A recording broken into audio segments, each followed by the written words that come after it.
Masala bond case ഇന്ന് വീണ്ടും ഹൈക്കോടതിയിൽ. ഇ.ഡി നൽകിയ സമൻസ് ചോദ്യം ചെയ്ത് കിഫ്ബിയും തോമസ് ഐസകുമാണ് ഹർജി നൽകിയത്. അശ്വതി വിവരങ്ങൾ നൽകും. അശ്വതി, പലതവണ ഇത്തരത്തിൽ ഇ.ഡി നീക്കം നടത്തിയെങ്കിലും അതിനൊക്കെ പ്രതിരോധിക്കുകയായിരുന്നു, നിയമവഴിയിലൂടെ തടയുകയായിരുന്നു തോമസ് ഐസക് ചെയ്തിരുന്നത്. ഇത്തവണ എന്താണ് ഇ.ഡിയുടെ നീക്കം?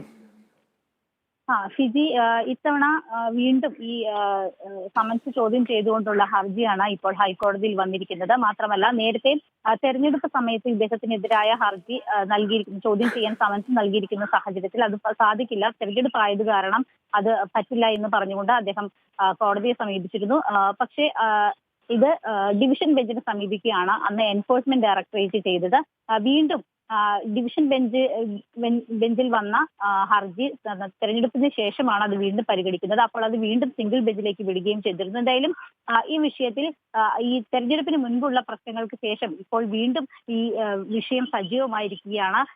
ഈ കിഫ്ബി മസാല ബോണ്ടുമായി ബന്ധപ്പെട്ട മറ്റ് നടപടിക്രമങ്ങളിലേക്ക് ഇ.ഡി കടക്കുകയാണ്. ഇതിന്റെ ഭാഗമായിട്ടാണ് വീണ്ടും ഇപ്പോൾ ഈ ഹർജിയുമായിട്ട് ഹൈക്കോടതിയെ സമീപിച്ചിരിക്കുന്നത്. എന്തായാലും തോമസ് ഐസക് പറഞ്ഞിരിക്കുന്നത് ഇത്തരത്തിലുള്ള സമൻസ് അയക്കുന്നത് ശരിയല്ല എന്ന് തന്നെയാണ്. അദ്ദേഹത്തിന്റെ നേരത്തെ ഉള്ള വാദങ്ങൾ തന്നെ വീണ്ടും അദ്ദേഹം ഹൈക്കോടതിയെ ബോധിപ്പിച്ചിരിക്കുകയാണ്. എന്തായാലും ഹൈക്കോടതി ഇന്ന് ഈ വിഷയം പരിഗണിക്കുന്നതായിരിക്കും.